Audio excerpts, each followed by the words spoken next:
MetaZoo. Cryptid Nation.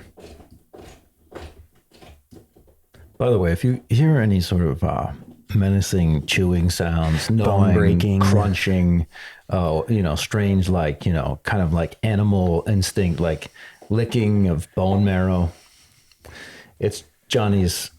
It's my fault again. It's my puppy, my beastie. She's named Bunny.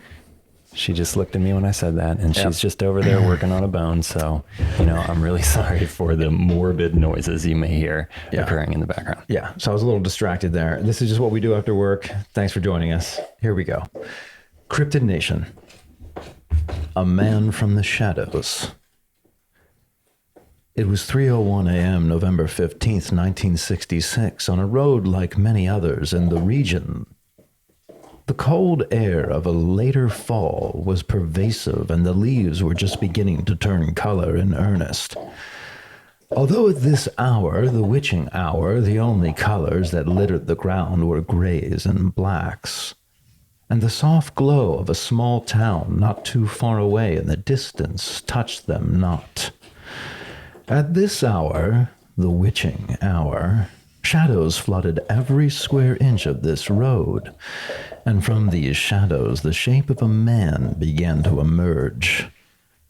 To any average bystander, this man enveloped in the shadows would be just out of sight, but the click-clack of his dress shoes on the asphalt could still be clearly heard through the crisp air. To the keen observer, the trees and bushes on either side of the road were filled with creatures sitting, waiting, and watching.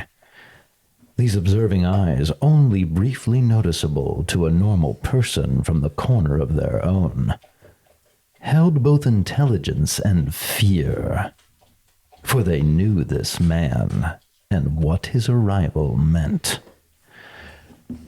The man from the shadows walked several paces and then stopped, and the trees on either side of the road and the air itself seemed to stop with him.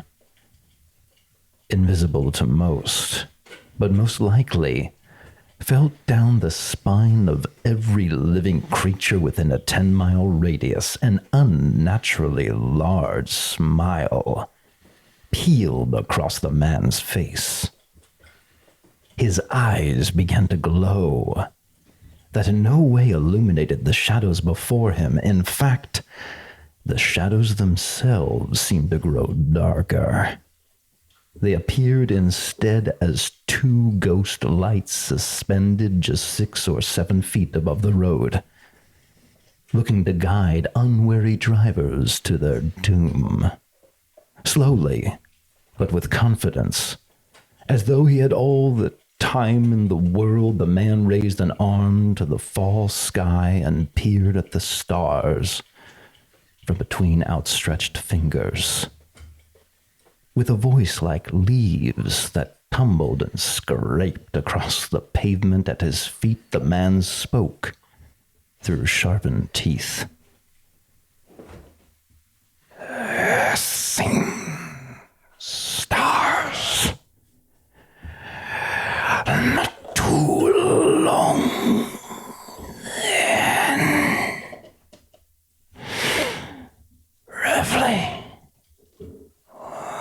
1,000 years. The space immediately around the man's arm then appeared to flex and bend for a brief moment, and the air just above his outstretched hand rippled, as though there were a thin, fine film resting on top of it, oily and slick to the touch and distorting the brilliance of the stars he was looking at. Then, with a chuckle that could wither spring's flowers, we will pick up the next page on the next episode. Well, that was terrifying. That was terrifying. I loved that description of this. I mean, he must be some sort of ancient being. He's emerging from the shadow with dress shoes. I'm assuming he's totally in a suit. click clack. I mean, it's badass. And then he just looks up at the stars and he's like, oh, hasn't been too long. Been about 1,000 years since what? Since he was there? Is that what he's saying? Like, it's been 1,000 years since I was back. Creeper, like it. I'm digging it. So I'm assuming this is Injured Cold. I'm assuming, but we'll see. Bone drop. Bone drop. It must be Injured Cold. I know the light's flickering. It must have like bumped the cord. Do you want to I'll address that. Do that? Got a little strobe effect. Yeah, this has to be. I mean, we don't know. This is all we've read. We are reading this with you one page at a time. So you're hearing our first thoughts on this. Yeah, I think it's Injured Cold because we know he's like the big bad guy. And we know that he wears like a suit and he's got shoes just by the card that we've seen. And we also know from Mothman Prophecies, the movie. You know, I don't know what that Mothman sounds like. I didn't know we were going to hit Injured Cold in the stage 1. And I don't recall what Injured Cold actually sounds like. In Mothman? Yeah. I think you only hear him on the phone, if I remember correctly. Yeah. Should I look that up right now? And it's kind of I feel like you were pretty close. It's kind of like a creepy, breathy voice. You were almost doing like really cool breath effects though, like almost like reverse. It almost sounded like there were reverse breath effects, like, but you were just doing it. Well, should we just go with that and not look up the actual No, just one? go with that. Let's move on because we got MetaZoo here.